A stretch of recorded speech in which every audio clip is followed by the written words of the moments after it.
good afternoon, everyone. If I can have just a moment to confirm our audio technology. Just a moment. Mr. Harvey, are you able to see and hear us? Oh, how you doing? All right, Mr. Harvey, are you able to see and hear us?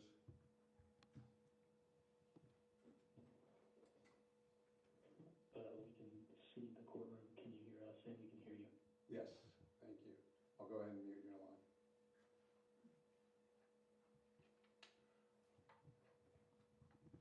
All right, at this time, the court will call case number 21 CR 1258. This is the People versus Ryan Scott Montoya. Entries of defense, please. Good afternoon, people of the state of Colorado.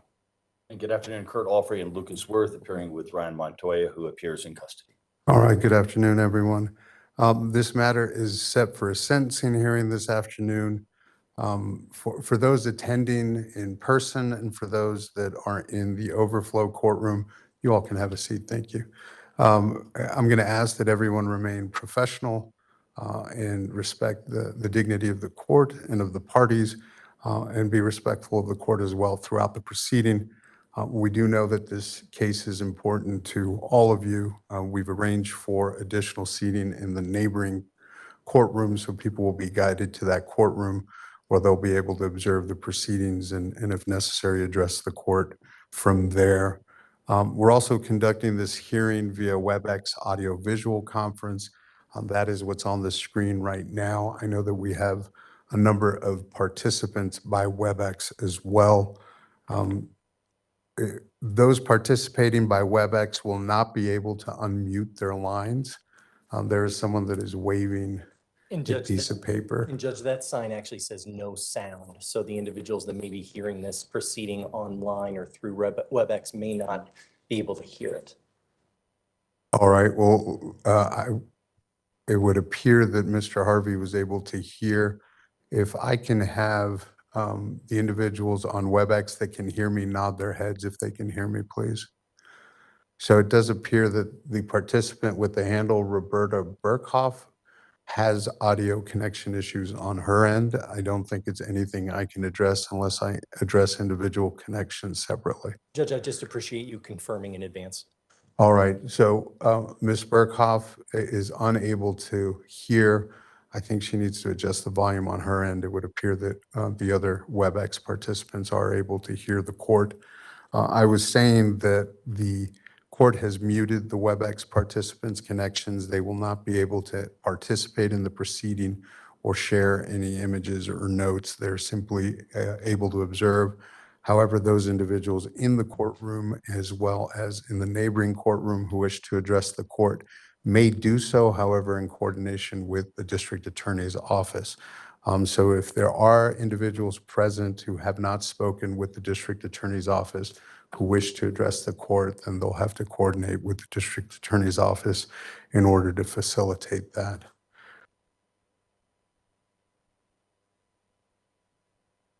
Another thing that I've noted here is that we've authorized expanded media coverage. So the local broadcasters have been authorized to record these proceedings and broadcast these proceedings. They are the only entities that are able to record these proceedings.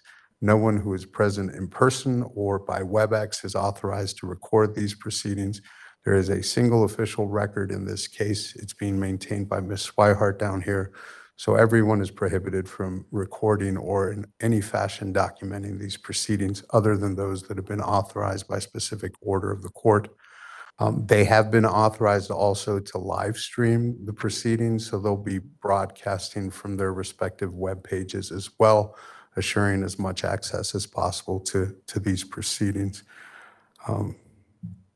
Again, do not photograph or record any part of this hearing, either if in person or by WebEx or on any other platform, frankly.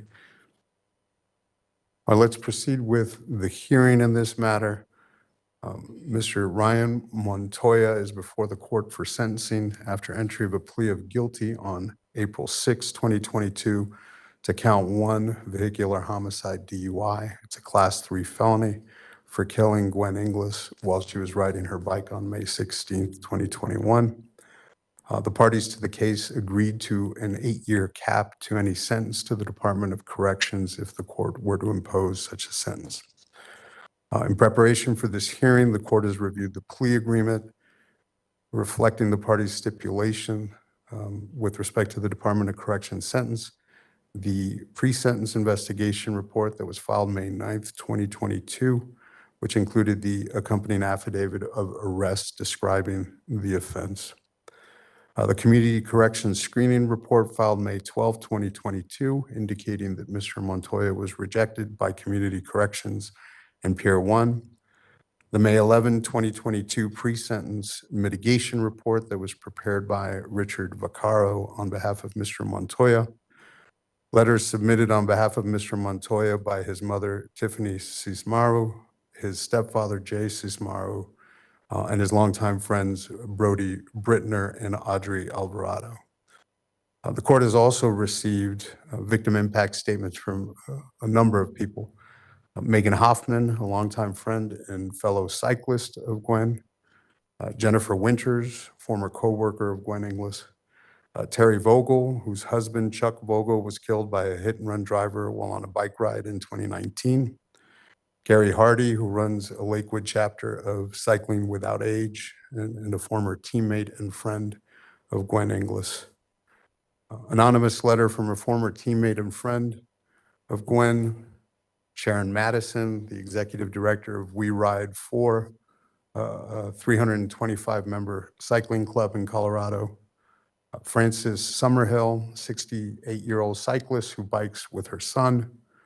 Gail Ninehouse, a friend of Gwen Inglis. Catherine Ebling, an avid cyclist who is now afraid to ride her bike on Colorado roads. Maureen O'Keefe, a criminal justice professional and cyclist. Marcel Van Garderen, friend of Gwen Inglis and a friend of Gwen Inglis's husband, Michael Inglis. Sherman Towsley, longtime friend of Gwen and Michael Inglis. Judy Worth, Andrea Faison, a fellow cyclist. Rebecca Sarantoni, friend and teammate of Gwen Inglis. A statement by Pete Piccolo commenting on the impact cycling deaths have had in our community. Sandy Bonilla, Michael Inglis's cousin. Catherine Wynn, a fellow cyclist and friend of Gwen Inglis. Paul and Barbara Erfmeyer, Gwen's aunt and uncle. Stephanie Scober, friend and fellow cyclist of Gwen. Joanne Inglis, Gwen Inglis's mother-in-law. Sammy Rutherford, fellow cyclist and friend who was also run over by a car while cycling in October of 2021 and suffering significant injuries. And Charlie Myers, a former chairman of Bike Jeffco, noting, as many others, how Gwen Inglis was a mentor and devoted friend to so many. With respect, and there was an additional submission that was tendered to the court before the hearing by Mr. Montoya reflecting Mr. Montoya's attendance and participation in mental health and substance abuse treatment with behavioral treatment services at the Jefferson County Jail, and the court has reviewed it as well. Are there any additions or corrections to the reports received by the court, Mr. From the people? Not any additional corrections, Judge. All right, Mr. Dominguez, I'm not certain how you've prepared your presentation. I'm this time able to hear from the victim's family and friends, but I don't know if you wanted to proceed in another fashion with the people's argument. Judge, I think the family would prefer that we began our presentation with a video tribute to Gwen Inglis, and then we will proceed with a couple of statements from friends and family members who are present in the courtroom today. And then the people will make their argument to the court at that point in time, concluding our side of the presentation. All right, let's proceed then. Judge, at this time, I'm going to ask if I have permission to share my screen. Go ahead. I think you should be able to.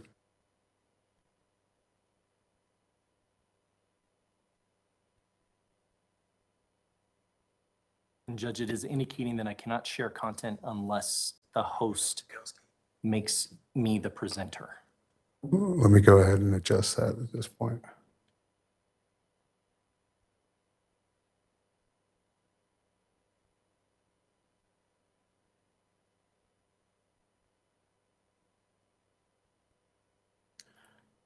All right, I've adjusted the settings. You should be able to Thank you, Judge. present now.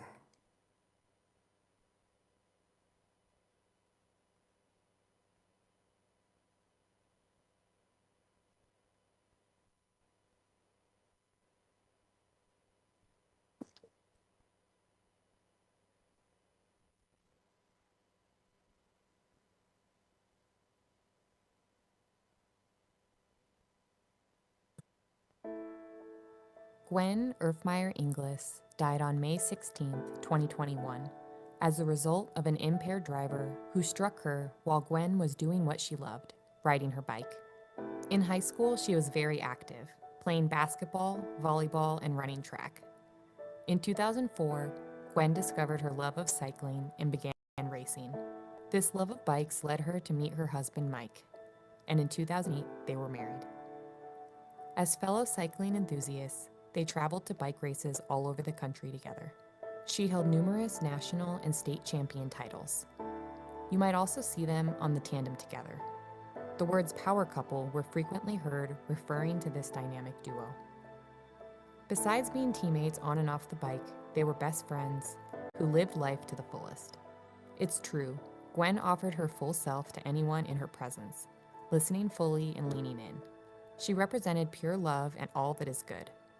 Losing Gwen has left an indelible and deep mark on all who knew her and met her. The heartbreak her family and community suffer in the wake of this event cannot be fairly described in words. She was powerfully faith-filled and set a positive example to us all of what it meant to be a Christian, to live a life of kindness and grace, and she made the world a better place. Megan reached out asking for a bike donation for a ghost bike for Gwen, and I was immediately wanting to volunteer this bike for Gwen. I thought it was a great representation of her, and it's kind of a classic looking bike, but it's also a really fast bike that represents Gwen. Every time I got to ride with her, whether it was in a race or out on a climbing a mountain or something, she was always she had a very classy attitude and was really respectful of everybody, but she also knew how to really throw down, and hopefully it'll make an impact on other drivers and to make them realize that there are people's lives on the line out on these roads. So now I begin the spray painting process. Yeah. I've unfortunately had to do too many of these. We will go paint a bike.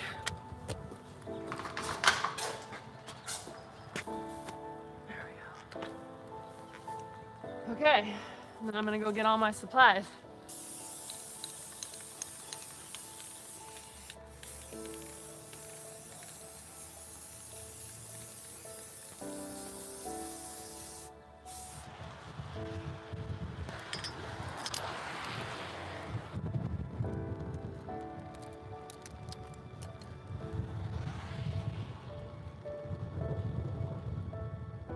The community is coming together here tomorrow morning at 9:30 for a memorial, and the ghost bike will be dedicated in Gwen's honor. This memorial event tomorrow morning is open to the public. In Jefferson County tonight, Colorado's cycling community is mourning the loss of one of their own, a champion hit and killed by a driver that drifted into a bicycle lane. Investigators say 46-year-old Gwen Inglis was riding in the bike lane when the vehicle drifted across the line and hit her. Police say the driver who hit her faces vehicular homicide and DUI charges. Prosecutors filed 8 charges against Ryan Montoya, including vehicular homicide, driving under the influence, careless driving, and improper changing of lanes. Well, a grieving community gathers to honor a cyclist hit and killed by a suspected impaired driver, and a ghost bike is placed at the scene where she was hit. So surreal to have my wife, my best friend, my stoker on my tandem, not here anymore. Gwen's death received national and international news coverage, and her death was felt far and wide. She was so loved by everyone who knew her. On May 18, 2021, hundreds of friends held a memorial service near the ghost bike installed in remembrance of Gwen.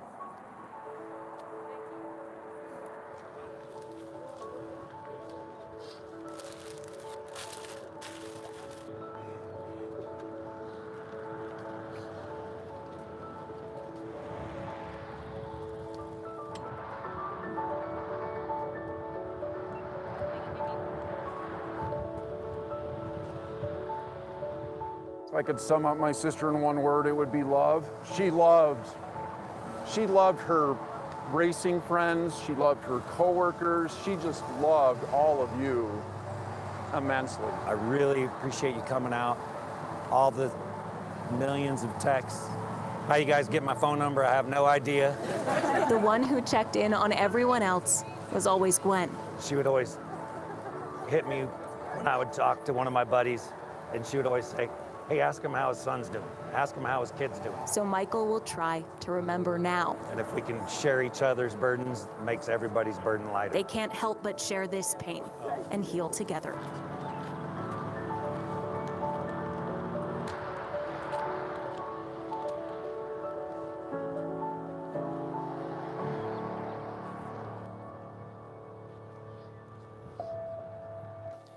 And the wonderful thing is we can be like Gwen.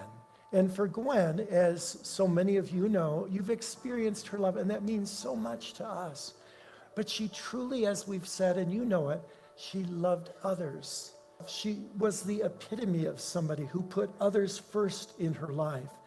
She was the one who tried with all that she had in anything she did. And she just taught us to live every life moment to the fullest.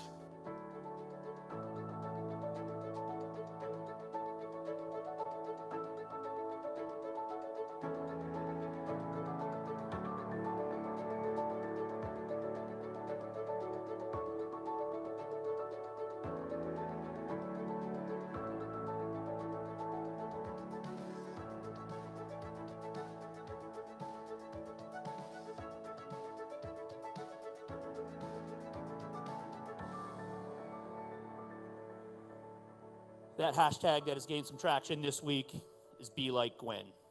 I and many of us in here have been living that mantra for years, whether consciously or subconsciously.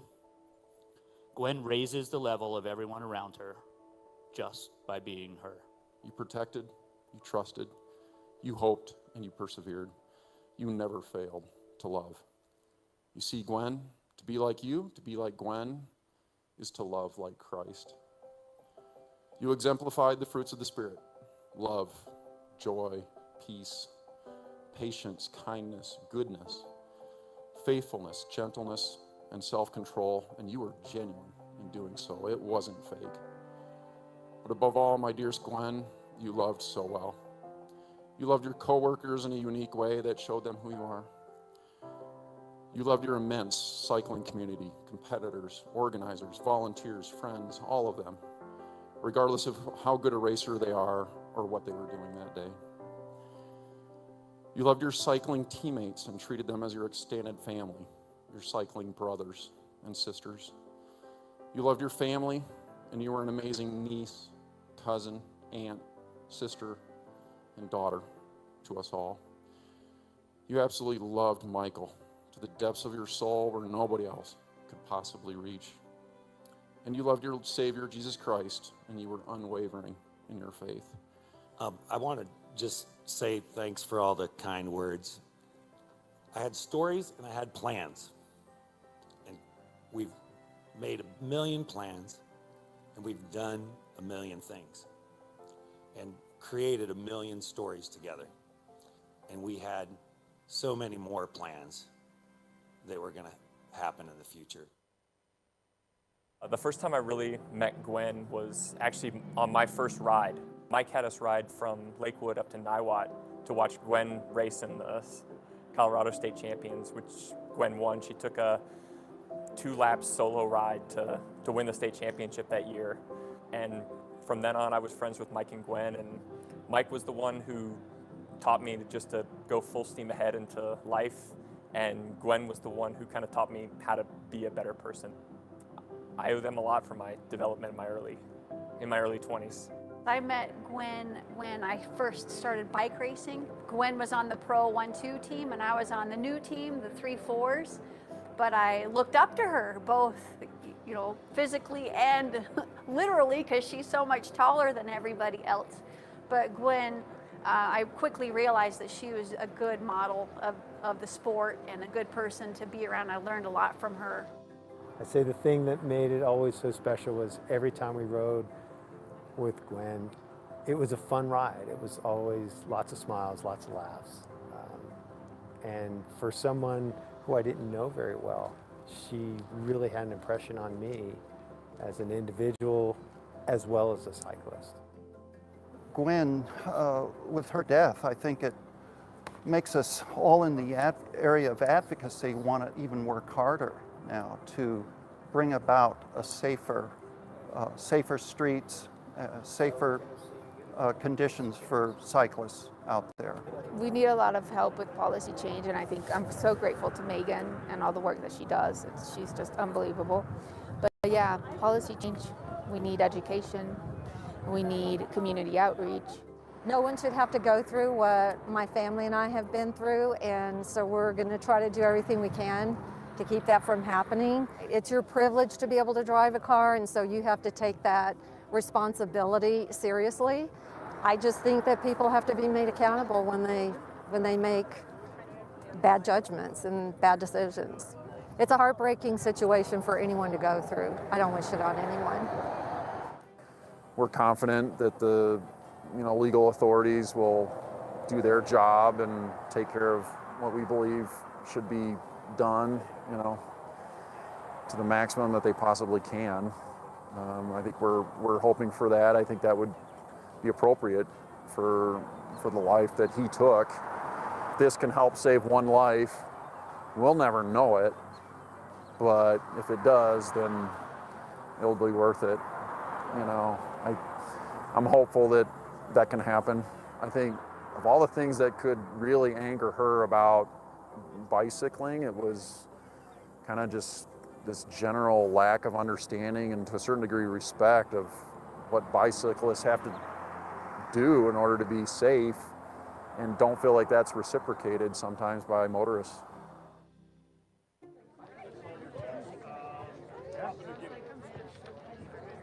Group of people who have worked tirelessly with me throughout the last many months to make this happen.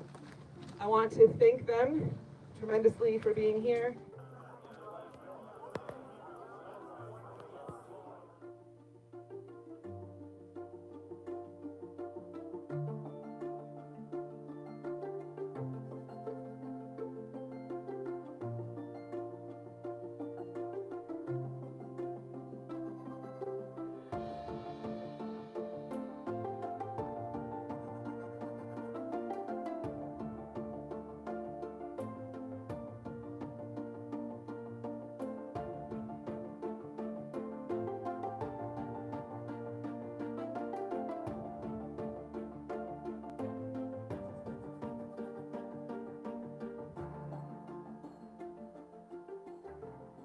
So you were actually the first one on the course. I was. So how did it feel to be the first one to bring women's racing back to Colorado? It was really exciting for me, actually. The crowd was all excited, and the announcers, and to be the first woman to take off for the first ever Women's Pro Challenge was pretty exciting.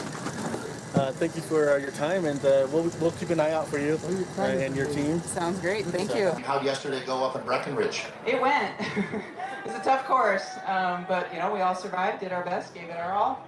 So when you look around and you see this field, we haven't seen anything like this in Colorado in my time in the sport. Pretty impressed by Armstrong, Abbott, everybody in the field? Definitely. We have, the best riders in the country here, and so we're happy to be able to race with them. Good luck, Gwen. Ryan Montoya pled guilty to hitting and killing Gwen with his car. His sentence will be decided on June 7th, 2022 by Judge Diego Hunt. May we always remember Gwen, never forget, keep advocating for safer cycling, and keep riding in her honor. Gwen loved to ride. Let's be like Gwen.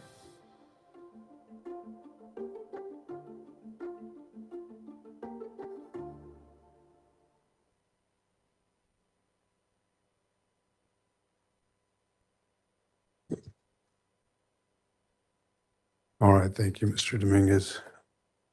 Judge, we have a few statements from family and friends that would like to address the court, and we are going to begin with Megan Hotman, who is a friend as well as an avid cycling advocate.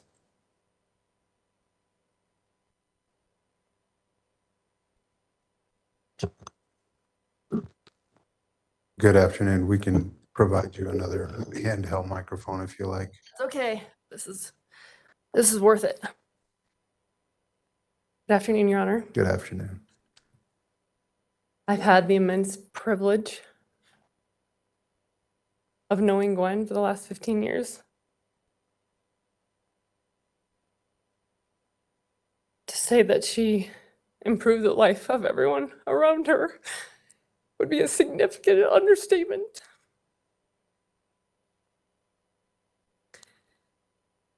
During the course of those 15 years, I've also had the privilege of representing over 160 injured bicyclists, many of whom have been injured on the roads here in Jefferson County.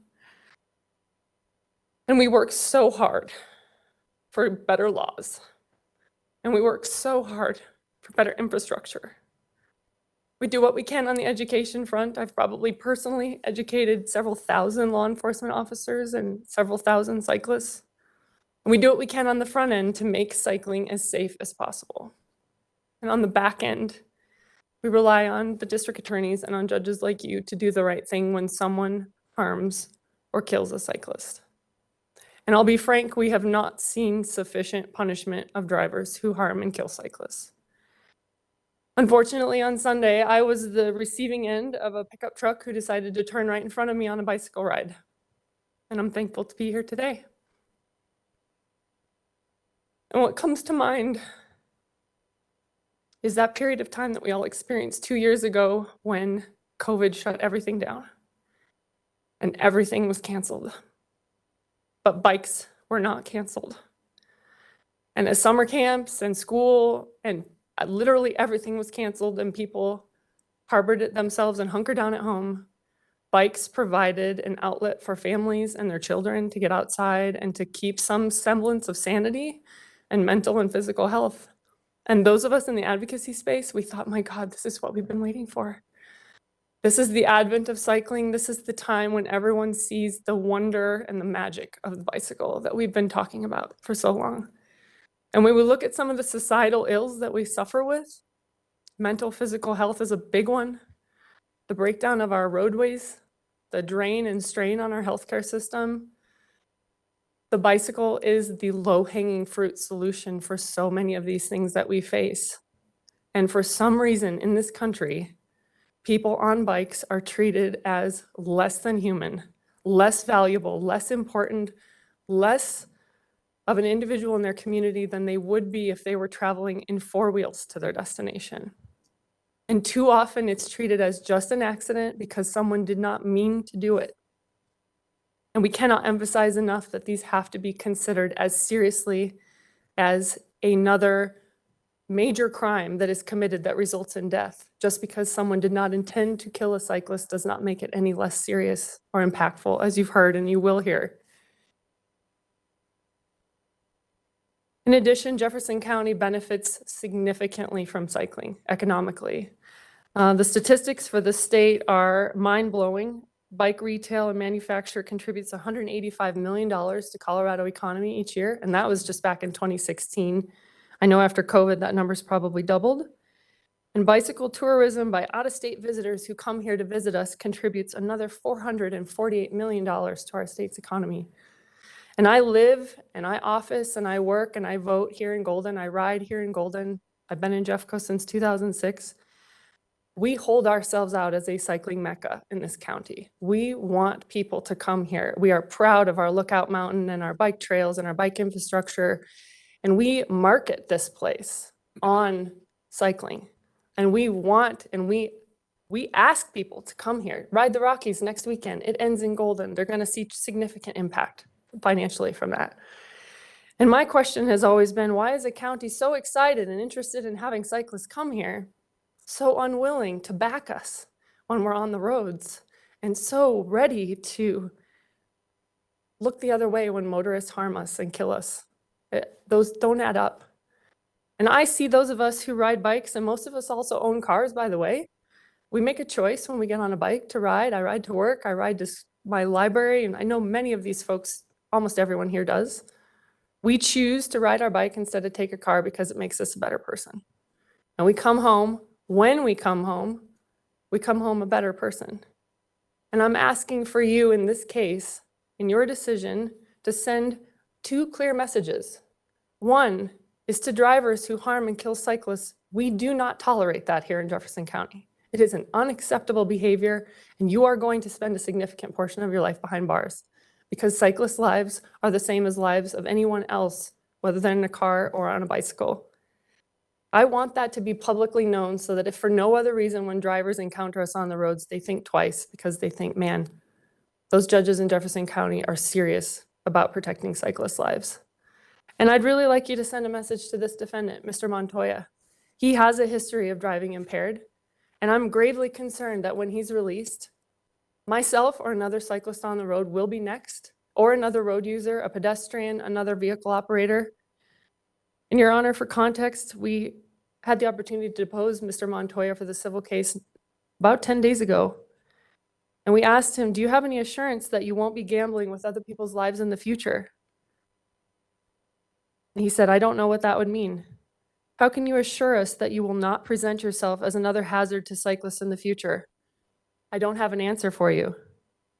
You can't answer that, can you? No. You'd just be speculating, wouldn't you, to say that you will not be a future risk. Fair? Yes. Your Honor, we have a driver who cannot promise under oath on record that he won't harm someone else in the future.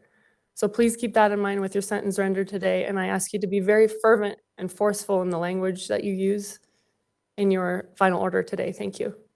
All right, thank you.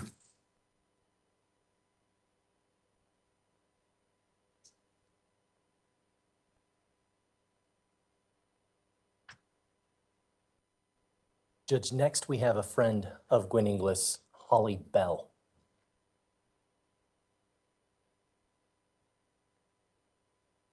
Good afternoon, Ms. Bell. Good afternoon.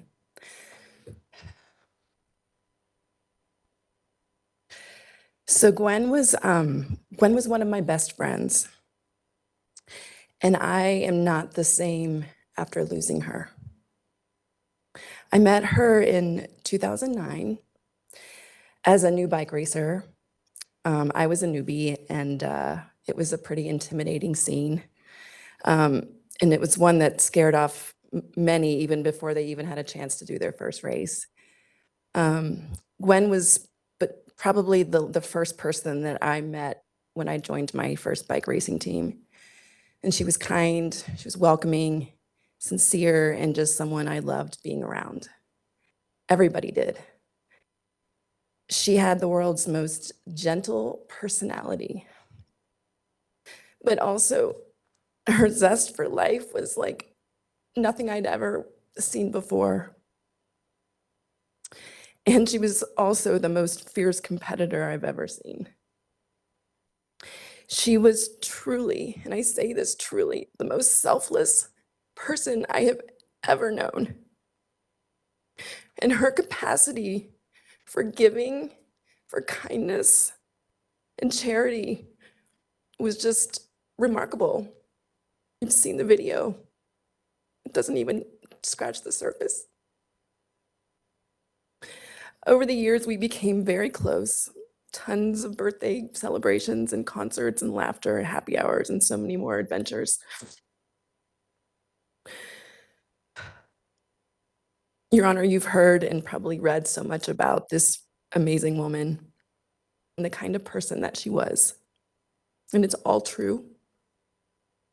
And when someone like Gwen Inglis is taken senselessly from this world, and there are hearts and families and friends that will never, ever be the same. It's just unfathomable. There are tears cried every single day by her friends and family. Pictures and songs and the smallest thing will remind you of her and the fact that she's no longer here and she's never coming back. She was someone who lived with such kindness and love, and to have lost her to someone like Mr. Montoya, a multiple-time offender who chose to get behind the wheel of an automobile while under the influence, is something none of us will ever make sense of. She was an innocent woman, just out and about, doing her thing, riding her bike on a cold Sunday morning in May. And he killed her on the largest double-wide bike lane in the entire state of Colorado. And her husband, Mike, had to see it happen. I speak on behalf of myself as her close friend, her family, and the entire community of cyclists, and even strangers. Our hearts are shattered, and they continue to be riddled with grief from this loss. We will never get over this. Your Honor, I thank you for your time. I plead for the maximum sentence allowed by law for the acts committed by Mr. Montoya, who senselessly stole the life of one of my most treasured friends. Thank you. Thank you, Ms. Bell.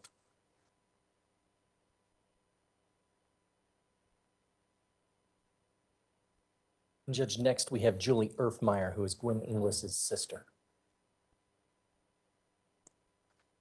Good afternoon. Good afternoon, Judge Hunt. Thank you for allowing me the opportunity to speak in your court today.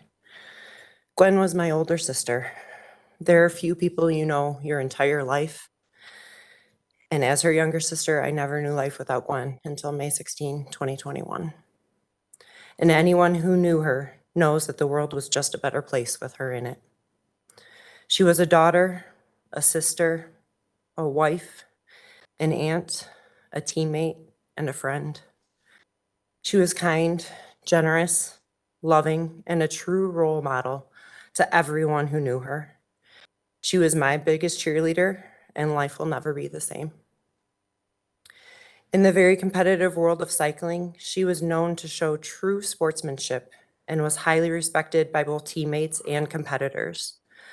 What stood out to me most after her death was that even if people didn't know her, they knew of her, and not just of her talent on the bike, but of her character on and off the bike. She was the first to talk to competitors after the race and congratulate them, even if they did better than her. She spread joy everywhere she went and encouraged everyone she met along the way to be their best. Gwen was a model citizen and just the type of person everybody wanted to be around and wanted to live near. She volunteered, she donated to various causes, and advocated to make changes that impacted others in a positive way. She made every minute of every day count and lived life to the absolute fullest, leaving joy in her path. What we need and what Gwen would want is change. Change in infrastructure to physically protect cyclists, and change in laws to deter reckless behavior and ultimately prevent other families from senselessly losing their loved ones. Most bike lanes are about shoulder width. The bike lane she was in that day is the width of my wingspan. She should have been safe.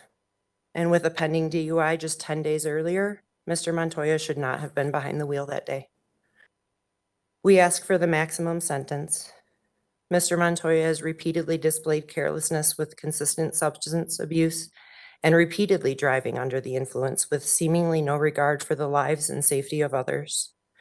We don't want another family to senselessly feel the indescribable pain of a tragedy that could have been and should have been prevented. The world was a better place with Gwen in it, and the world is a safer place with Mr. Montoya in a place where he's unable to continue putting others at risk. What we lost on May 16, 2021 is someone who intentionally and unintentionally made the world a better place.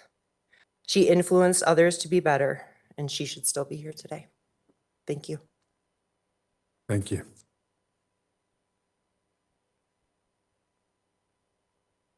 And Judge, next we have Laura Snyders, who is also a sister of Gwen Inglis.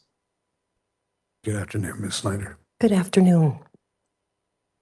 Gwen was my younger sister. We were just 13 months apart, so we had the joy of growing up and doing virtually everything together. She was an amazing sister and a best friend. And when we got into our older years, she became an amazing aunt as well to my kids. She consistently reached out to my son to check in on him, to encourage him. She was a huge source of strength and support for my daughter who is disabled and will need care for her entire life. And Gwen was someone whose goodness seemed unending. She was also an extremely hard worker, an incredible work ethic, detail-oriented, and a perfectionist because she always wanted everything to be right. She was a generous donor, a volunteer, a fierce advocate for our military and our veterans, for those with disabilities, and for equality. She contributed positively to our lives, to her community, and to our world in every way imaginable. On top of that, she trained fiercely for her cycling career, on top of a full-time accounting job, and on top of all of her plethora of relationships with friends and families where she was always putting others first.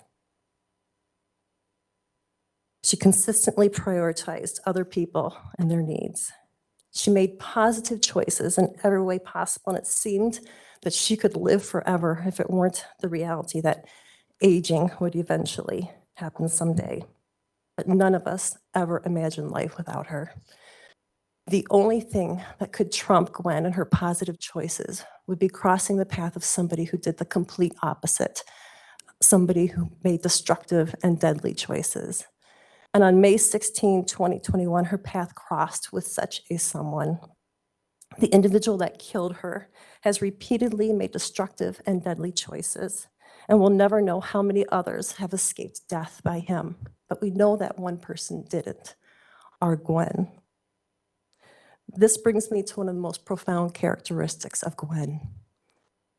Gwen was somebody who loved people unconditionally, and there were people in her life that she loved that made mistakes and made poor choices along the way, and she continued to love them unconditionally, and she stood by them and encouraged them as they faced the consequences of their choices. But she never asked for those consequences to be minimized or removed, because Gwen, in all of her wisdom, knew that consequences were necessary, that they were a catalyst for change. And if Gwen were here today, she would continue to love unconditionally. But she would also ask for the full weight of the consequences to be implemented for the deadly decisions made. She would know that those consequences are essential for change, and what she would want, what we now want, is for his life to be profoundly changed, because it has to change. And so I too ask that you implement the maximum sentence allowable to give that gift of time, the gift of consequences, so that profound change might be possible. Because without profound change, there will continue to be destructive and deadly choices. There will be more lives narrowly escaping death or not escaping, like Gwen. So please honor Gwen and her life and all that she stood for and fought for, and protect others and initiate change with your decision today. Thank you. Thank you, Ms. Snyder. Judge Gwen's brother, Keith Erfmeyer, is next.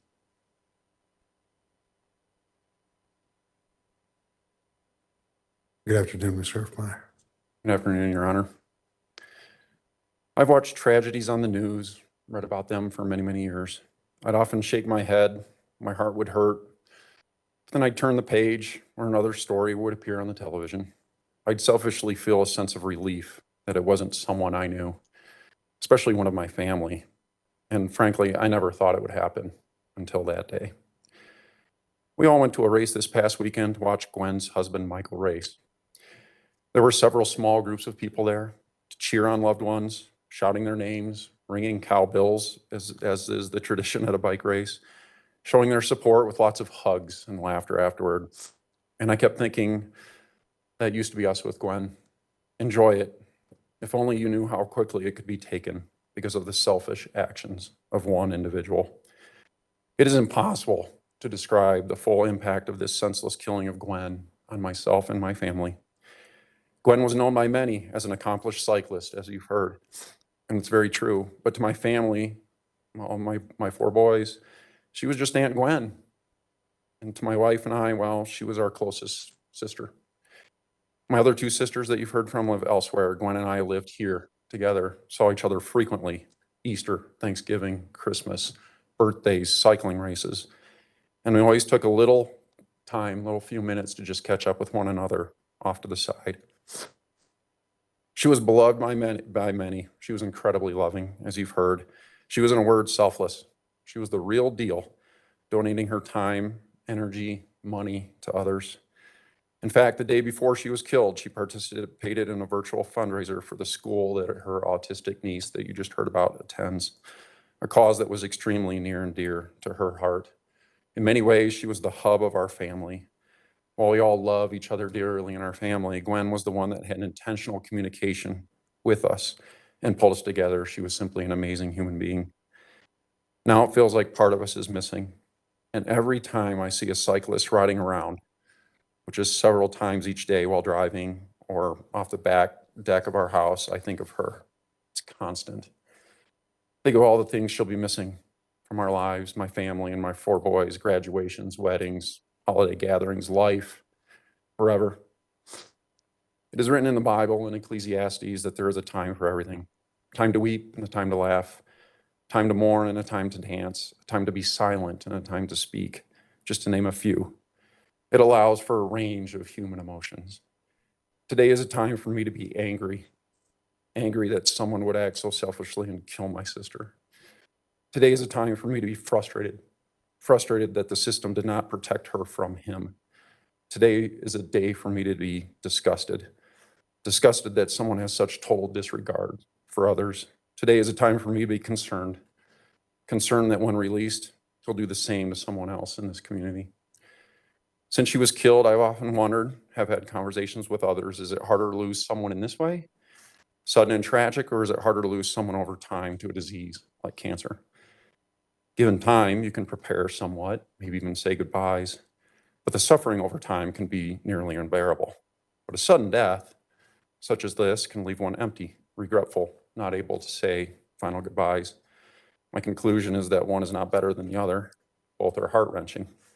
But there is an essential difference. Although equally cold and calloused, cancer cannot be held accountable or sentenced to incarceration. In this case, the guilty individual can and absolutely should be held accountable to the fullest extent possible. I respectfully ask this of you, Your Honor. Please protect this community for as long as you possibly can from this individual and his demonstrated behavior and total disregard for anyone other than himself. I loved Gwen. I don't want anyone else to suffer as I have, my family has, her friends have, or the community has. We've all suffered enough due to his actions. Please impose the maximum sentence, Your Honor. Thank you. Thank you.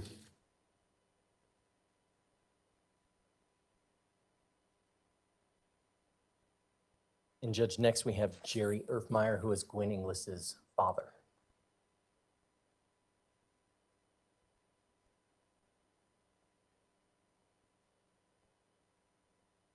Good afternoon. Thank you, Your Honor, for letting me speak this afternoon. I am Gwen's father. Gwen is one of our 4 children, and frankly, there's no words to describe the pain that we as a family feel every single day since her death. Gwen was such an important part of our life. We loved her so much, and she showed so much love to us. She was in the prime of life. She was a beautiful person inside and out. She was a person who loved life to the fullest. I've often said to people since she died that she lived a fuller life in her 46 years than some people in 80 or 90 years. And so it's devastating to us. Our hearts are broken because my wife and I live in Chicago area, and we come here to Denver to visit our family, our 2 children, Gwen and Keith. And now we have to come, instead of enjoying time with her, to go to Fort Logan Cemetery and to see that cold stone above her and to know that she's no longer with us. And so it shatters us. It really does, every single day. When I think of the day that she died and Keith called, I'm a pastor and I preached in a church that morning, and we were on our way home from church. And in Chicago, it was a beautiful day, and I understand here it was a sunny Sunday morning, 10 o'clock about.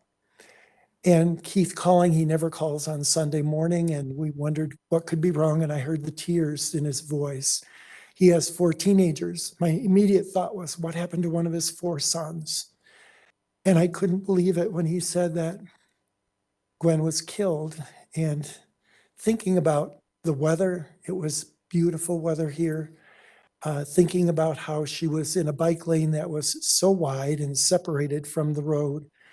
And then hearing as time went on from the witness that I talked to that saw the accident, I called that witness and I said, I need to know one thing. When you came over to see Michael holding Gwen, was there any sign of life? And he said to me, her eyes were open. Michael was stroking her hair, telling her how much he loved her. But there was no sign of life. There was no sign of a heartbeat. Michael's a medic. He was in the military, trained to help people in these situations, and he knew instantly she had died. And I think of Michael that morning, that beautiful morning, Sunday morning. You never expect, no traffic to speak of. You would never expect somebody to be killed like this. And the way that he watched from his bike as he saw her, as her body crashed into the windshield and broke it. And then her body went over and he was right behind her, went over the car, hit the pavement, and she was gone. No husband should ever have to experience that. It's something that we just can't imagine, the pain for him as well as now for all of us. I just want to say too that Gwen was so unique. At her funeral at Red Rocks Church and those who watched on the screen when it was live streamed, there were over 3,000 people that watched the service, and many of them were there, others because of COVID watched throughout the United States. And people would wonder, why was Gwen so special? And at that service, I spoke about the fact that the joy, J-O-Y, that you saw in Gwen, the thing that made her so special to all the hundreds and hundreds of you, is that Gwen put Jesus first in her life. Her faith was unwavering in God. That made her who she was. But she put others, J-O-Y, she put others second, always, as we heard earlier. And the last thing is she put herself last. J-O-Y, Jesus first, others second, yourself last. And so that hashtag Be Like Gwen is a good model. Now, what do we do from here? And my wife and I have been asked, how do you feel about Mr. Montoya? And we know that he was impaired and that he's pleaded guilty. But we do not hate him. We pray for him. And what we do is we hope and we pray that his decisions will be different in the future. And we hope and we pray that someone, maybe a chaplain, maybe somebody he meets in prison, can bring him to the point where he changes the direction of his life and he puts God first, Jesus first, others second, himself last, and he finds true joy, a different way to live. And so we hope that can happen even as we mourn the death of the daughter we love so much. Thank you very much. Thank you.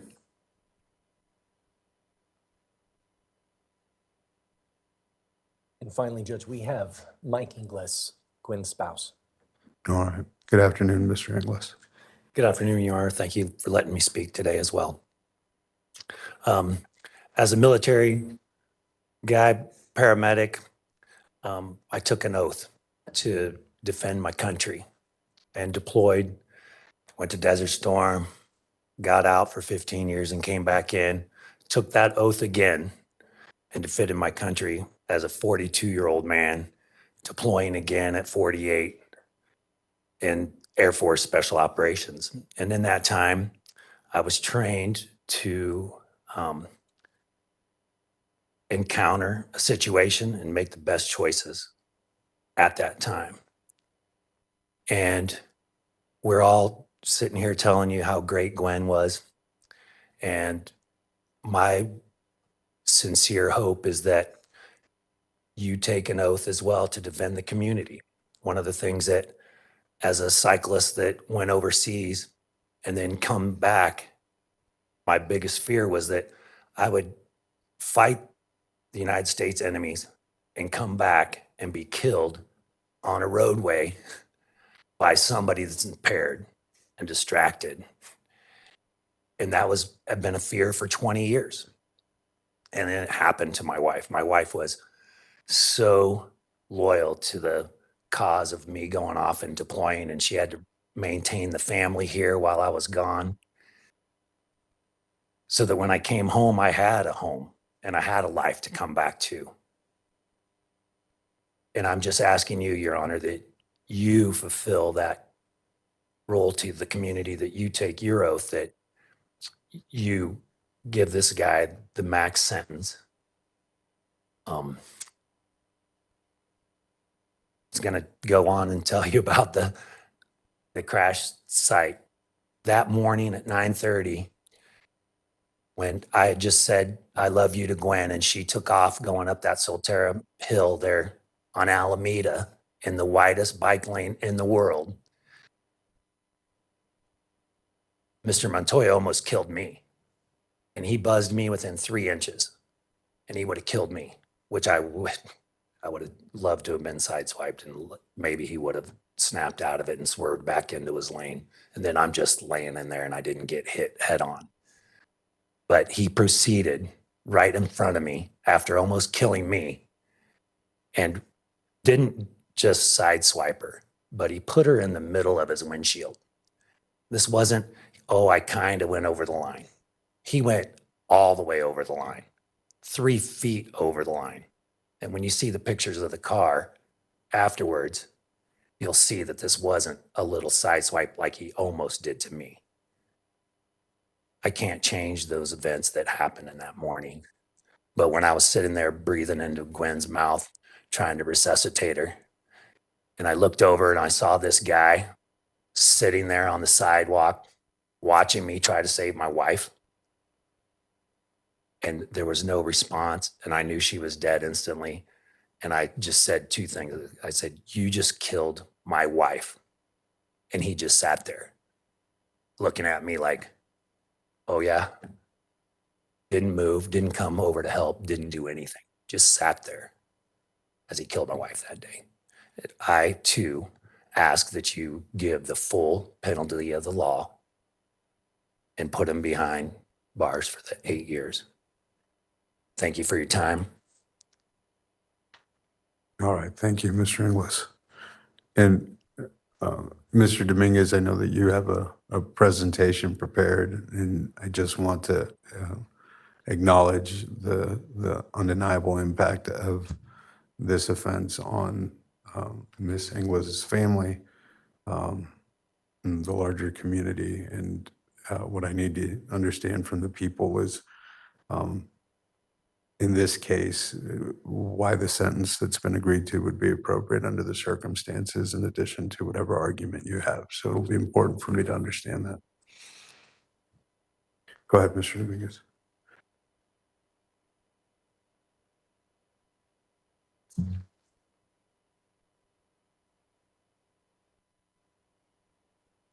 Judge, Mr. Inglis just mentioned in the court what that automobile looked like on that particular day. And I do have 2 brief exhibits to share with the court.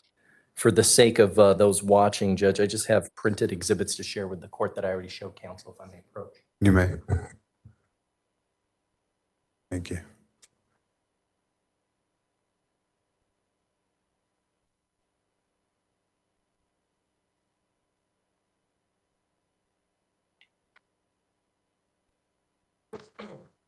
For the record, Judge, I marked those exhibits as people sentencing 1 and sentencing 2. And as the court can see firsthand what Mr. Inglis had to experience on the morning of this particular offense. I wanted to share that to give the court some perspective on why we believe there's a particular sentence that would be appropriate in this case. To answer the court's question that the court asked of the people a moment ago, has been a lengthy investigation into the details of this case. There have been lengthy meetings with family members and with Mr. Inglis about what their wishes were in this case. And one of the reasons why we reached this particular agreement was their wish to avoid a trial in this matter if the defendant was willing to accept responsibility to the lead charge. If the defendant would still face that maximum possible penalty and avoid the possibilities of having a jury find something less should we have proceeded the trial with the factual issues and the factual arguments that would have been had on both sides in this particular case. And that's the reason why my office, with the family's blessing, agreed to this particular cap in this particular matter. We're standing here on June 7th of 2022. But that memorial that the court saw in the video is just sitting a few miles away from this courthouse on South Green Mountain. On West Alameda Parkway, it's still sitting there with flowers surrounding it, with a memorial there to remember Gwen. And that, over a year later, is just a tiny bit of the impact that this case, the magnitude that this case has had on the individuals that were involved. The fact that it still remains there today and will continue to remain there after whatever sentence this court imposes. There are, quite frankly, no words that I can particularly express to the court that is going to be any more eloquent than the words that the family has already provided to the court to consider today. There's nothing that I'm going to be able to say that's going to take away their pain, their suffering, those emotions that Keith Erfmeyer referred to, that frustration, that anger, that devastation. But I do know that on May 16th of 2022, when Gwen Inglis woke up that day to spend those moments with Michael, the moments that would be their last together, although they didn't know it yet, and she got ready for a ride, and she put on her cycling kit, and she made any last-minute adjustments on her bicycle. When she checked the air or tire pressure, filled her water bottles, when she clicked into those pedals, and she set out to do the one thing that she loved more, or the one thing that she loved, besides the family and the friends that she left behind that she loved so much. I know that at that same time, the defendant was leaving Blackhawk, and he was leaving there from a 48-hour bender. He was making the choice to get behind the wheel and drive with Xanax and marijuana and methamphetamine in his system. And we know during the course of this investigation that he didn't tell the truth to authorities when first questioned by the officers of the Lakewood Police Department. We know now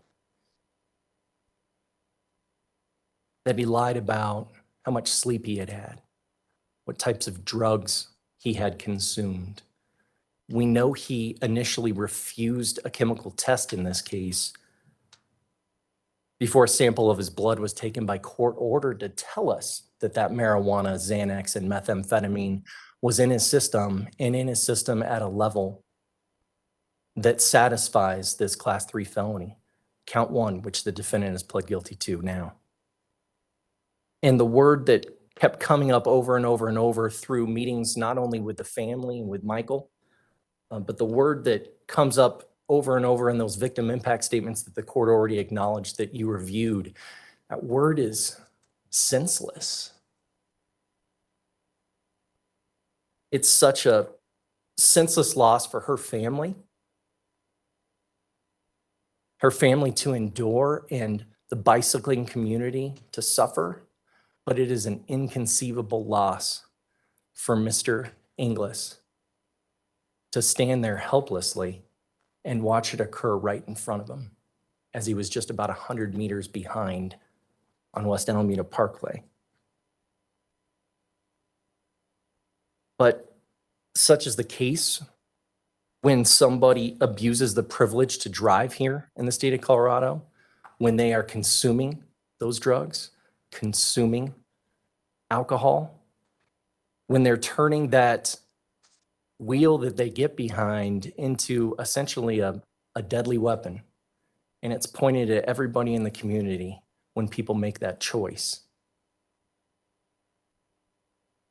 Whether the defendant set out that day with the intent to kill or not, it doesn't change that fact. When fashioning a sentence in this case, I know that the court has statutory authority to review and to consider. But from the family's perspective, they're looking at a circumstance of what Gwen was contributing to the community that particular day. And the people are looking at a factual perspective of what the defendant was contributing to the community that day. We know now that he wasn't working, that he'd been dealing with the substances that he was choosing to ingest on a regular basis.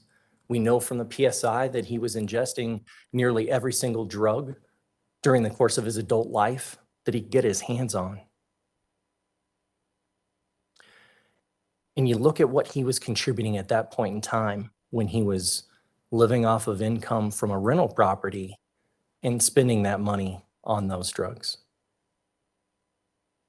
I've heard during the course of this particular case that the defendant is remorseful.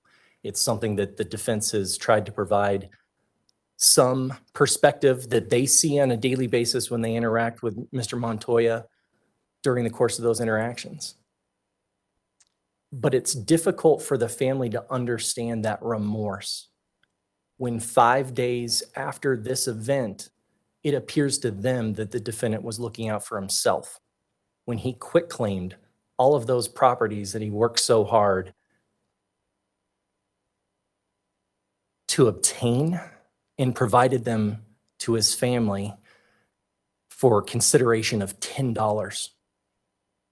It looks to them like he was protecting his assets. And that's why those remorseful comments have been falling on their deaf ears, despite the defendant's explanation in the pre-sentence investigation report that he needed that money to for representation in this particular case. And then you look at the conduct and the defendant's prior behavior that exists in this case that doesn't necessarily exist in other cases that this court may have seen. We're talking about his prior felony conviction for possession of a controlled substance and distribution of marijuana. We're talking about a 2014 driving under the influence charge that serves as his first offense in this particular case. We're talking about another conviction for possession in 2015 as his opportunities at treatment with community supervision obviously weren't working. And just days before this particular crime, the court already knows the defendant faces another allegation of driving under the influence. The only difference between those two events, 10 or 11 days apart, is the fact that nobody died in that other case.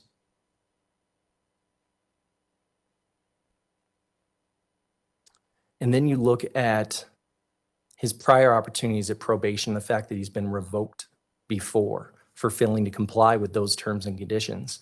And then his specific conduct in this case, just days after he was released out on bond that he was able to post, he was facing a new warrant for failures to comply. Because while his family spent the month of June mourning the loss of an individual that touched their lives so much, he spent the month of June continuing to use until the court was able to revoke his bond. It's because of these particular reasons.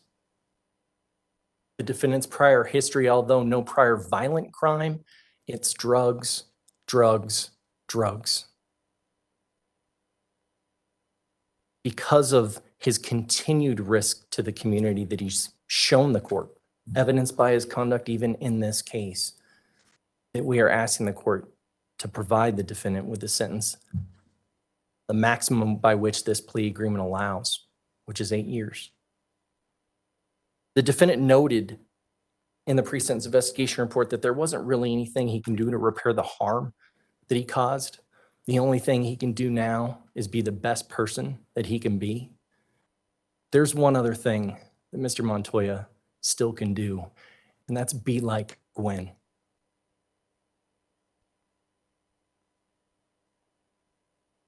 All right, thank you, Mr. Dominguez.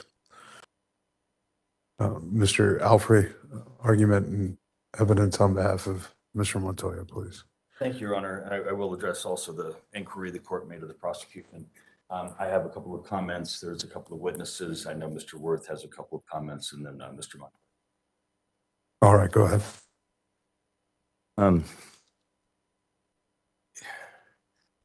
Regarding the resolution before the court, much of it came down to the way that the legislature has written those laws. And the very real prospect of what the verdict, the facts are not in dispute, but what the verdict might be based on what the level of impairment might be. We didn't have any alcohol, so we don't have any per se, we don't have any of those sorts of instructions that a jury would get. What we would have was going to be a battle of the experts on what these levels, many of them very low, on the various things that were in his blood, would they be impairment to the slightest degree, or would they make him substantially incapable? Would it be DUI? And as the court is well aware, a conviction short of DUI, but for impairment level of intoxication, then the vehicular homicide charge would fall. And it would simply be an impaired driving charge, perhaps careless with death. But that felony, the one that we're here for sentencing, would not stand. There is no impaired vehicular homicide. Also, for the reckless charge, that clearly every estimate and every eyewitness described it as a drift, a slow drift. He clearly was drifting already when he went by the victim's husband and continued to drift and drift. It's not, there was no sort of speeding. There was none of the classic indicia of what we would call reckless driving as opposed to careless driving. And again, if a jury were to have a difficulty between careless and reckless, and they may well have, it seemed that pretty clear to me, at least from the evidence, and that would have been our presentation, that again, the other felony charge would fall. And I think that was, I know that was part of the conversations with the DA. Obviously, our view of the evidence and theirs are different, but we're all experienced trial attorneys. And I think just understanding some of the challenges the jury might have simply with those legal aspects led us to a resolution where Mr. Montoya did not ask for a trial, pled to the top charge. And that's where we came up with the cap, and I hope the court will find it appropriate. Thank you. I did want to share what I found just from the discovery. Page 53, it was from an officer, Struther, who was the first officer to come and have contact with Ryan immediately afterwards at the scene.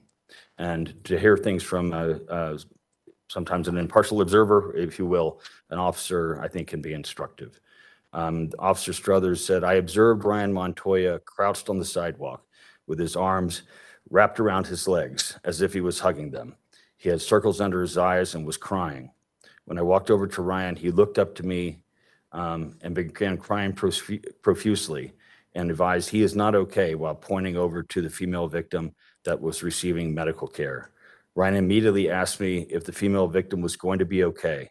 I advised I did not know. He asked if she's getting the best medical care, and the paramedics are doing everything to help her. I asked if he was okay again. He responded, physically, I'm fine, then trailed off while he began sobbing and staring at the ambulance."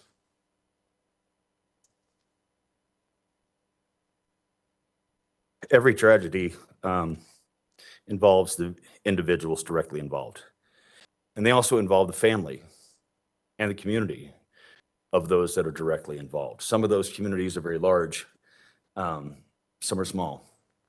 An individual is fortunate in his life to be loved. Some are loved by many, and some enjoy the love of a core few.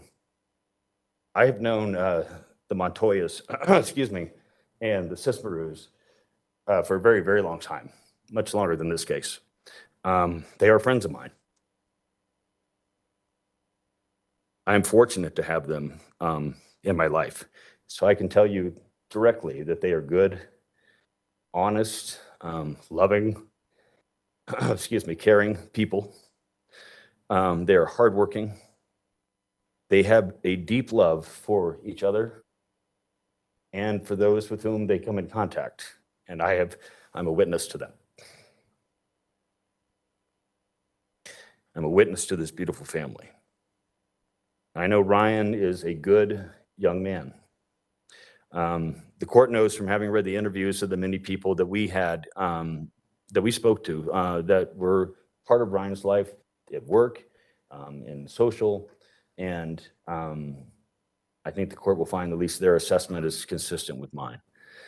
I could not find a single person to say that he had a bad or mean bone in his body. Tragedy can lead to tragedy, and it did. Addiction is never an excuse, but it can often be a reason. In courthouses across the country, we see the ravages of addiction. And like other tragedies, it affects the individual involved, and it affects their family, and it affects the community and their loved ones and their friends. Ryan's previously wonderful life was completely dismantled by his addiction. His family sat front row and had to witness that devastation. And when he drifted out of his lane into the bike lane last year, tragedy led to tragedy.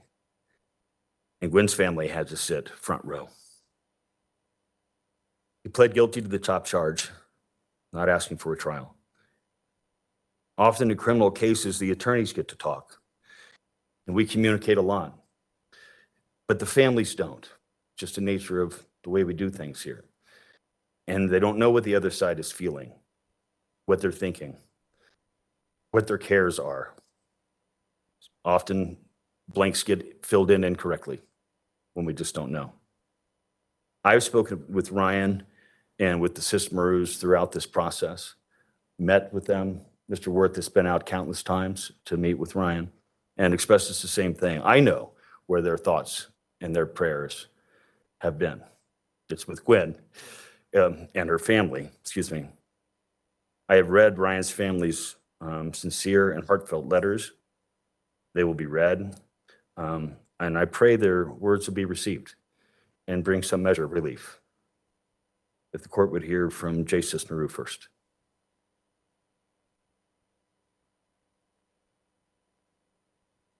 Good afternoon, Mr. Sismaru. Thank you for letting me speak, Your Honor. I met Ryan when he was 12 years old, and my first impression was that he was a better kid than my own blood kid. He was more polite and more disciplined. He went to a private Christian school. My daughter went to public school. You know, I pushed Ryan to be productive.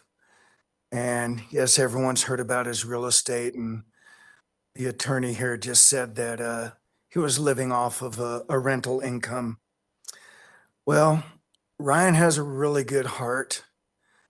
He's a drug addict, no doubt about that. We had no idea. Ryan would give anyone a chance, and he often gave tenants chances that no one else would give a chance. He did acquire a fair amount of real estate. I wouldn't say he ever lived off it because he rented to the wrong people. He was a drug addict who didn't make his HOA payments, who didn't pay his taxes, who didn't pay his insurance. And when all of this happened, we had no idea. And I am the one that got a power of attorney and quitclaimed 2 properties. He had already lost 2 properties prior. And we quitclaimed to pay off the banks, the taxes, the insurance, and the attorneys. You know, Ryan really does have a kind heart. I never realized how addicted to drugs he was. My own daughter went on vacation a year ago with her mother and got in a car wreck in Glenwood Springs. And when they called me and asked for help, being my ex-wife and everything, and my daughter, who I taught to be strong and take care of her own problems, I said, take the train home, don't bother me. But they called Ryan, he drove 600 miles round trip and brought them home. I know that after this year that he's been sitting in jail, and I want the court to know that Tiffany and I, we have the means to easily bond Ryan out, even the second time, but we chose not to because we thought that jail was the best place for him. And that's where he should be, and that's where Gwen's family wanted him to be. And Gwen's father had an impact on me when he was just speaking a few minutes ago. I could not imagine someone killing my wife or my daughter in that way, and I could never be the good man that Gwen's father is. I could never forgive. I would pray for myself and for my family. I don't think I would pray for the person that did that to my family. But I do know that sitting in jail for a year has cleared his head of drugs and alcohol, and I know that he's remorseful. And what I know, even more than my wife knows it or anyone else knows it, I know that when Ryan gets out, he will work hard to be somebody, to be a productive member of society, to make amends for his bad deeds. That's about all I have to say. Thank you.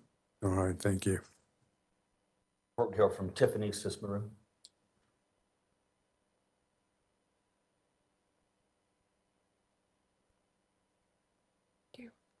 All right, good afternoon, Ms. Sismaru. Thank you, Your Honor. Thank you for giving me a chance to stand up here and speak. I've known the defendant his entire life, really since before he was born, and he calls me mommy. Before I share about Ryan, I want to honor everyone here for Gwen. I see so much support and love for Gwen here. I've read many stories about her. I know she was an amazing person, a loving, kind human. She wasn't just a normal human being. She was an extraordinary, special human being. Someone who lived with passion and purpose. She was adventurous, full of laughter and love. I know she loved her family, her husband, bike riding, and her dogs.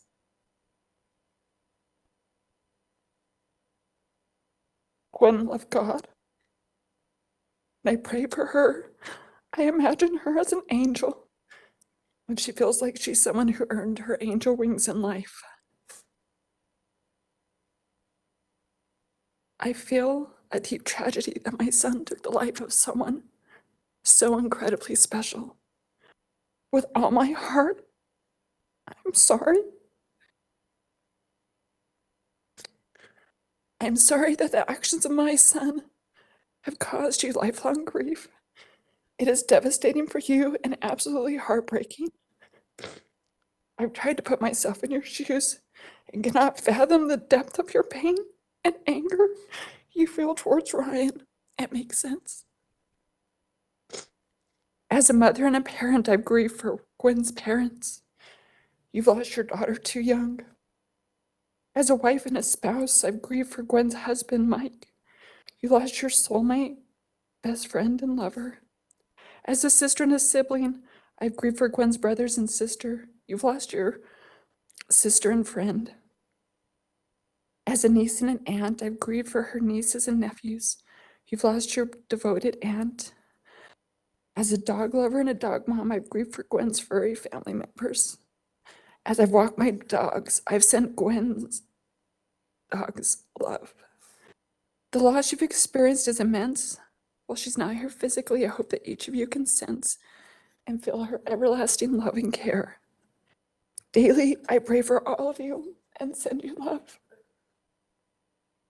I don't take this lightly. From the moment I heard of this accident, I've been crushed with sorrow for you. Every bit of joy has evaporated, and numbness and pain is what's remained. I feel it would be a disservice to Gwen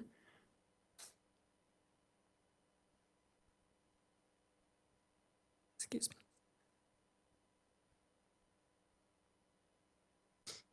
I feel it would be a disservice to Gwen if I wallowed when it's you who are in grief. I wanted to do something in honor of Gwen, so I've trained to be a reader tutor in schools, to volunteer and help children who are struggling. I do this in the hope that it will change the trajectory of their future.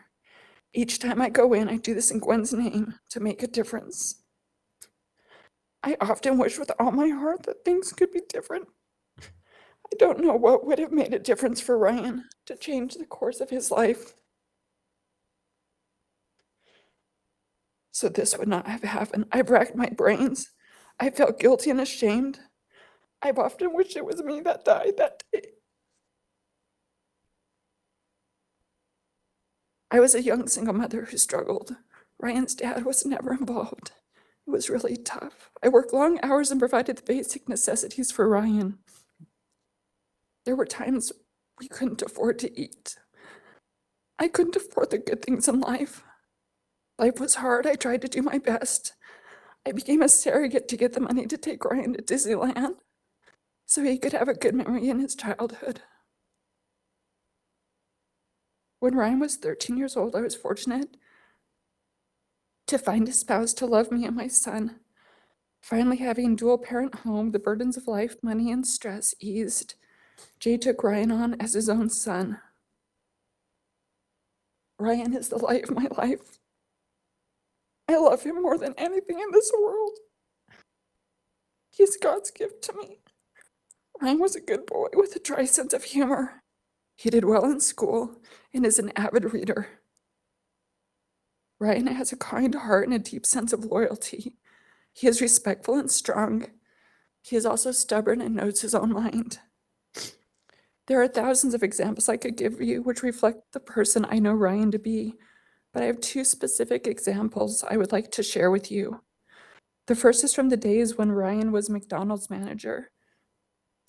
He worked in an area with a large homeless population. He allowed the homeless to come in and rest in the lobby and treated them with respect and dignity, calling them sir or boss, refilling their drinks, giving them a chance to have a normal day and a life experience without judgment. The second is a powerful story which shows Ryan's loving heart. Ryan did not grow up with my husband Jay's parents as active grandparents. He knew of them and we saw them about once a year from the age of 13 to the time Ryan moved out. After my mother-in-law passed away, my father-in-law came to live with us because he needed extensive care. Ryan took on the role of nighttime caregiver.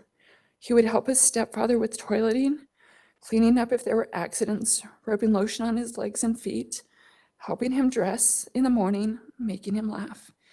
He stayed up overnight, 5 nights a week, giving his grandfather the very important care we all need as we grow old and incapable. Every night, as my father-in-law would go to sleep, I would hear Ryan say, "I love you." One day I spoke to Ryan about those words and how lovely it was for his grandfather to hear them. Ryan said, in case he dies during the night, I want him to hear I love you. My father-in-law thought very highly of Ryan and deeply grateful for the care he received from Ryan's loving hands. I know in my heart he's a good soul that went down the wrong path. I often blame myself. I realized there were skills I didn't have as a mom. I had a neglectful, abusive childhood. I didn't have all the tools to parent Ryan in the way he needed. I never felt supported to deal with feelings, so I didn't teach Ryan how to work through the issues he had. I realize now this may have led him to drink and drugs to numb things he didn't know how to process. This led Ryan to make some terrible and ultimately tragic choices. I hate those choices that have led to this horrendous moment.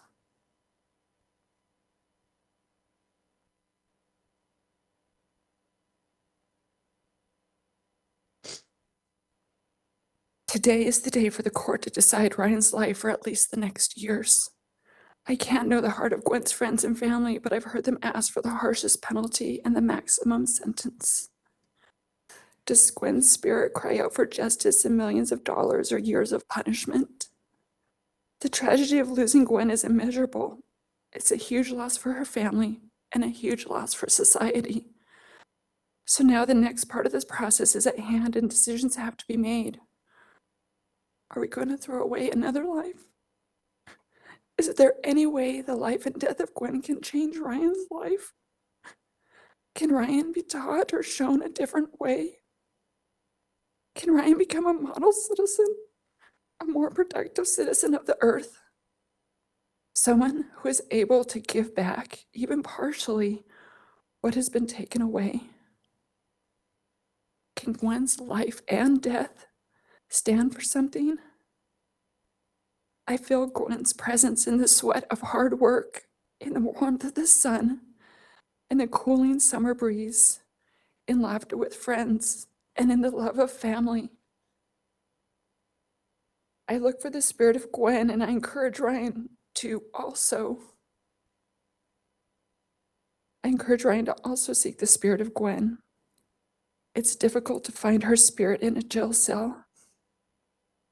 Mandatory counseling, work study would give Ryan a chance to learn and grow. I would love the court to enable Ryan to turn his life into something productive rather than throwing away yet another life on top of the loss of a life. Please find a way to help Ryan. I vow to each of you here that I will do everything I can, proving myself, loving my son, and supporting him to gain the skills to do better and be better. I will always be there for him. I've been going to therapy to help learn the skills I didn't get in childhood. As I realized emotional neglect that I had has been passed on to him. I'm now gaining the tools to do better and gently listening and loving Ryan so he can do better. I wish I could go back to the little boy he was to work through the big feelings he had growing up without a father so that he would never have to turn to drink or drugs to cope with life. I will do all I can to support him to live a life without drugs and alcohol and become a man I know he can be, bringing more of his kindness and goodness to the world in honor of Gwen. I pray that he will find a purpose in life with a fulfilling job, stable relationships, and joy in his day. However, Gwen will never be far from our hearts and minds. Please know that this tragedy has changed us, that we will be better humans to live up to Gwen's name. I pray each day for Gwen, for all of you, and I'm deeply sorry. Thank you, Judge, for giving me a chance to speak, and thank you for considering what is best for Ryan. All right, thank you, Mrs. Maria.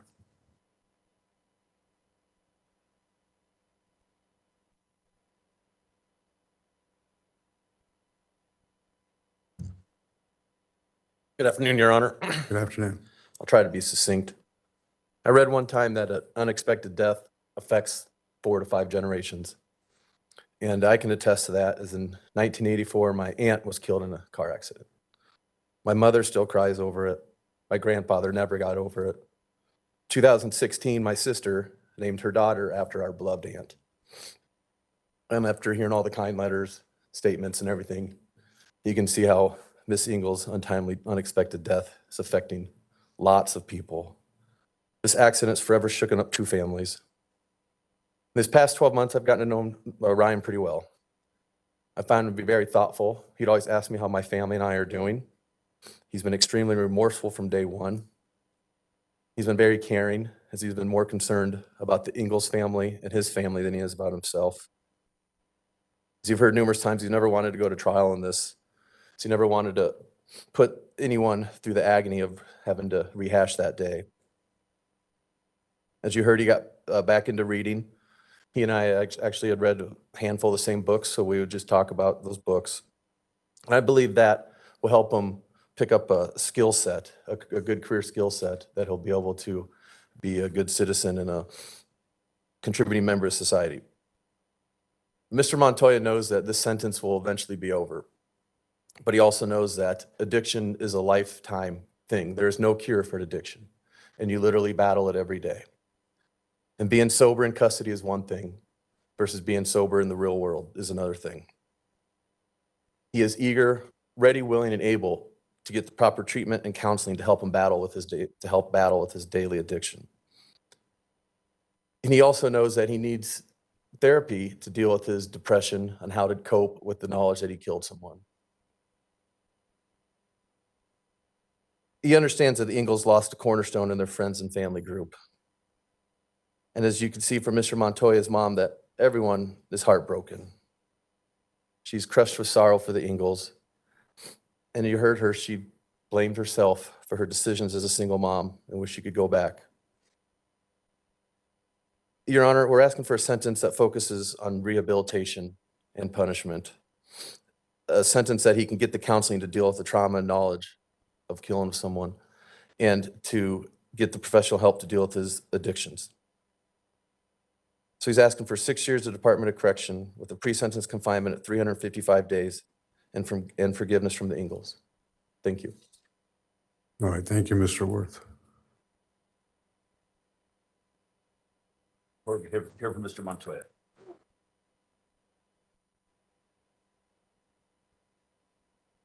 Go ahead, Mr. Montoya, when you're ready. I'm sorry. I think of things I'd want to hear if positions were reversed. The last thing I'd want to hear is those two words. I'd want the person I love back. Nothing I do can achieve this. I wish there was something I could do. How do you apologize for something you wish more than anything never happened? 10 seconds, either slower or faster, in our lives are where they should be. I replay this moment in my mind, wishing it would be different, so she could be with you now. I pray that you can feel her love, even though she's not. I think of her and send her apology and care. I need you to know that I'm not all bad. What I did was not okay. So when it happened, I stayed on the scene. I desperately wanted her to live. I called the paramedics to save her. I wish they could have. Through this year of isolation and soberness, I see my thoughts and visions as clouded. My conscience, my being, my soul seeks forgiveness for an unforgivable act. I didn't wake up that day with malice in my heart or wrongdoing on the brain. However, I am accountable for my actions. It must be devastating. The grief you feel must be excruciating. I imagine there is no time she is not in your thoughts. You must miss her terribly in every way. Everyone here and everyone who ever knew her is on my mind. I need you to know that I know I was wrong to be driving. I'm ashamed and disappointed in myself. I'm horrified by my own behavior. It's utterly unacceptable what I did. I vow to get sober, get clean, and never drive under the influence again. I never want anyone else to experience the tragedy you have. I want to live a good life in honor of Gwen. I want to be the best person I can be and live up to the potential I'm capable of. I hope that one day you can see how I devote my life to making a difference in honor of Mrs. Inglis. If there's a way I could make amends and do something to ease your heart's grief, I would like you to share it with me so I can attempt to make things better for you, because what I did was unforgivable. I'm deeply sorry.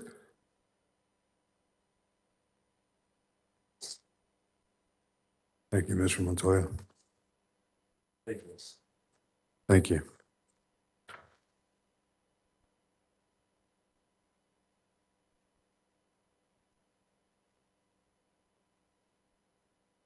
The court has Mr. Montoya before it. He's 30 years old. He appears for sentencing following a plea of guilty to count 1 vehicular homicide DUI, which is a class 3 felony. And the court, in making its determination, has to consider the gravity of the offense, the extent of the injury to the victims in this case, the defendant's societal history and his prior convictions and criminal record, the risk of future criminal conduct, as well as the potential for rehabilitation. The presumptive sentencing range in this case for this count is 4 to 12 years.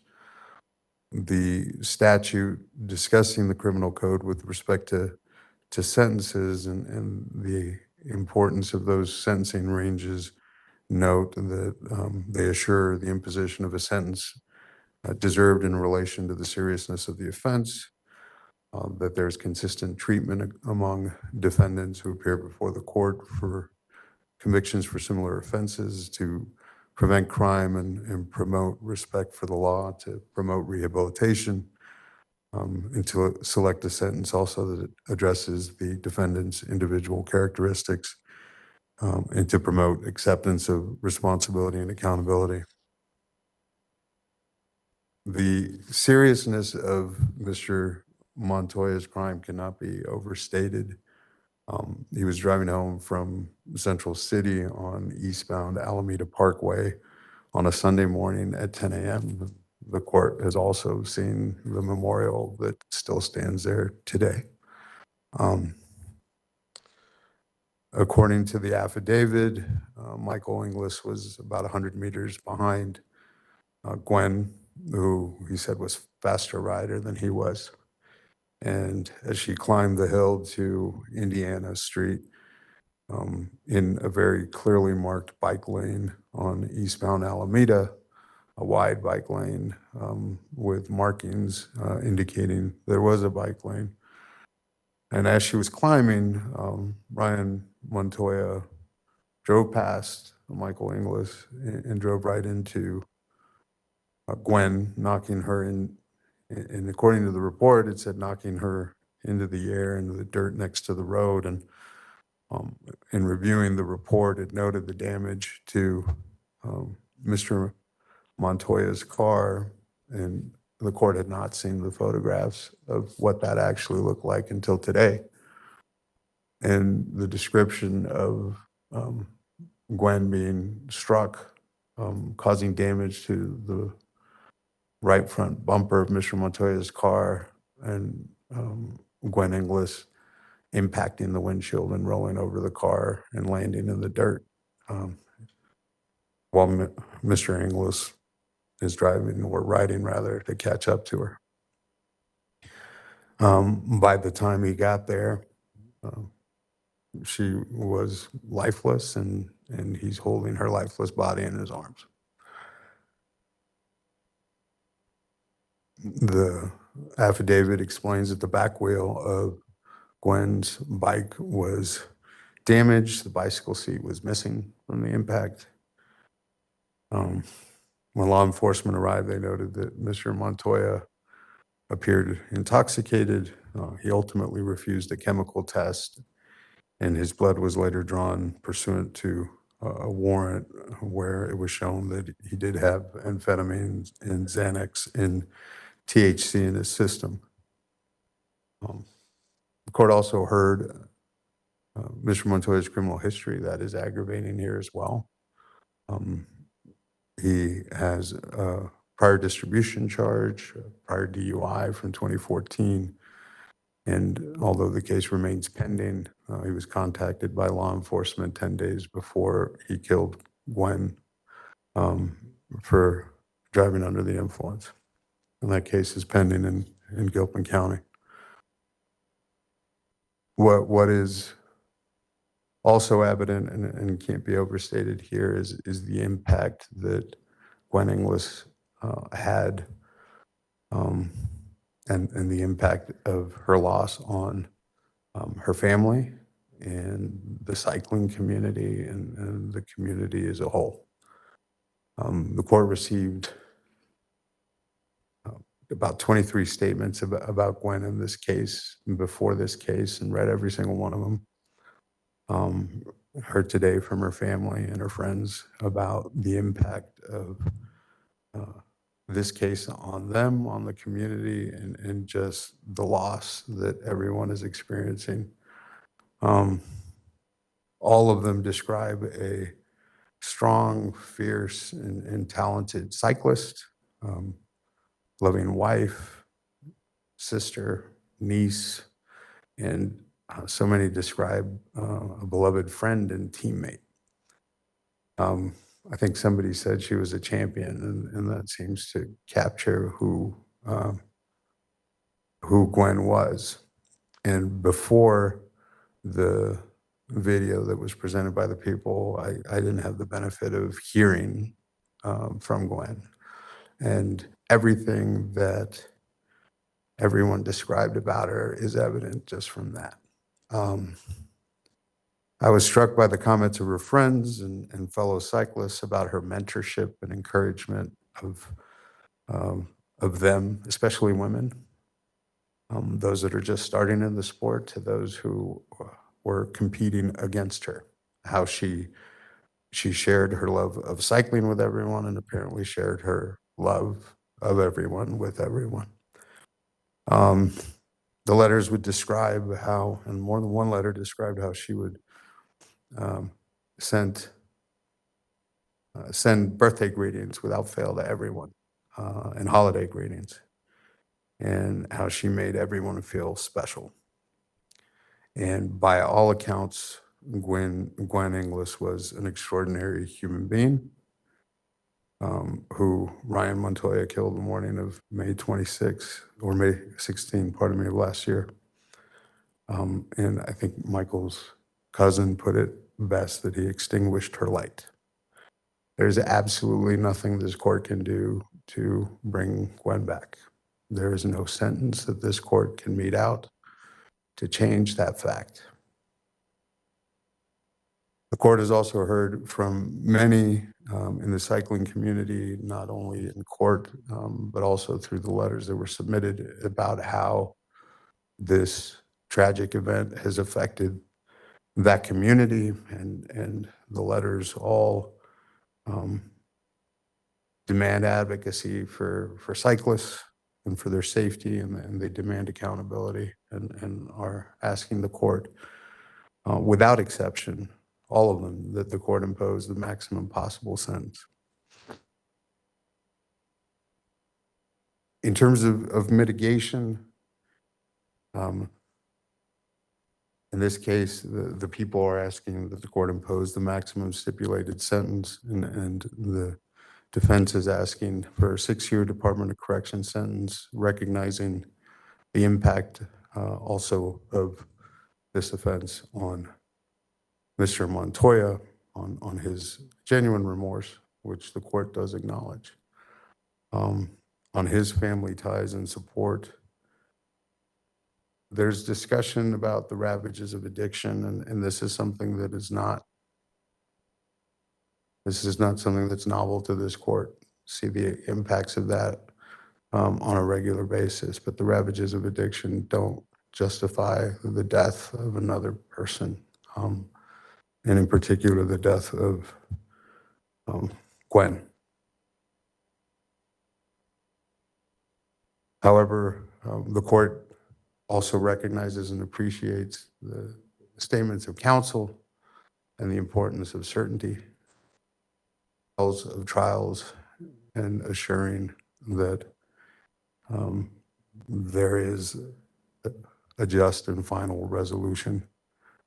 The court struggles with the request or the stipulation here, given the possible range, but acknowledges and recognizes also the value of certainty here.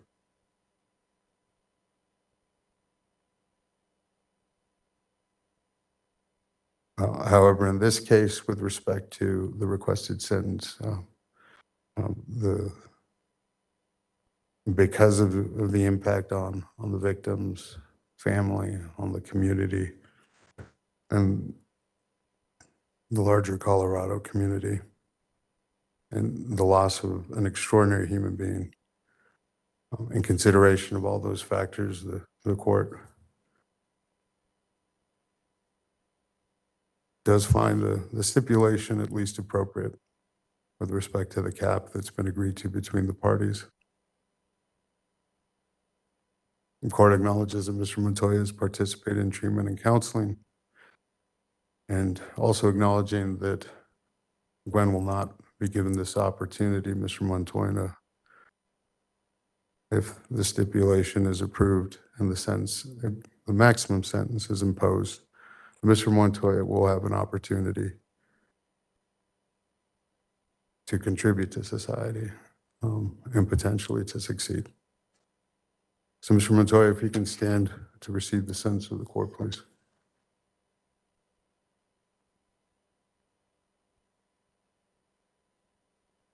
Given the foregoing considerations, the court will order that Ryan Montoya be sentenced as follows based on his plea to count 1 vehicular homicide DUI class 3 felony. It is the order, judgment, and sentence of this court that the defendant Ryan Scott Montoya is sentenced to the custody of the Department of Corrections for a term of 8 years, plus mandatory parole of 3 years, with 355 days of pre-sentence confinement credit. Court should note that the defendant may spend less or more time than the term announced today. It's influenced by a number of factors, including prior criminal activity, earned time for good behavior, and other factors as well. Mr. Montoya, it's my duty also to advise you of your appellate rights as well as your right to request a reduction of sentence. Those are time limited, and you do have the opportunity and the access to counsel for those. At this time, Mr. Dominguez, are the people requesting any restitution? Judge, pursuant to You 18. may have a seat. Sorry. No, the defendant may have a seat. Go ahead. Judge, pursuant to 18.1.3603, the people are asking the court to make a finding under subsection 1B, which requires an order ordering the defendant to pay restitution, in this case on the record, with the specific amount to be determined at a later date. There are a number of factors involved with the specific criminal restitution in conjunction with the civil case that is still pending. We will continue to work with the family over the course of the next 91 days to ensure that the court receives any order or request of restitution prior to that 91-day expiration, consistent with People versus Weeks. All right, thank you. And what the court will find at this time is that based on the circumstances and evidence before the court, the restitution is in fact due and owing. The people will actually have 28 days at this point, unless extended for good cause, in order to submit their backup subject to any objection by the defendant, so that the court can issue its order timely within the 91 days. Yes, Judge. Anything further from the people before we conclude? That was the only additional thing. All right, anything further on behalf of the defendant before we conclude? Yes, Your Honor, just some housekeeping. I'm not saying this clerk will do that, but every once in a while after sentencing, the defense attorney gets taken off ISIS, and I've missed restitution requests that way. So I just respectfully request that you guys keep our names on the ISIS until the restitution and everything is settled. All right, I trust Mr. Dominguez will reach out to the defense with respect to any restitution being requested. Yes. Anything further, Mr. Worth or Mr. Alfred? Your Honor, I think if Mr. Montoya's family could leave with us, and then others may want to stay and talk and whatnot, but I think they'd like to go. We can go first. All right, well, anything further than Mr. Alfred? Nothing further, thank you. All right, the court will remand Mr. Montoya at this time to the custody of the Department of Corrections to serve his sentence. Good luck to you, Mr. Montoya. And before we conclude, I do want to acknowledge everyone who appeared today, who's in this courtroom, who is in the neighboring courtroom, and who has joined on WebEx. I cannot fathom your loss. I am deeply sorry, and you have my deepest condolences, and I hope you find some resolution. She has impacted many and will continue to do so, and I am glad to have learned as much as I have about her. So thank you all for being here today. That concludes this hearing.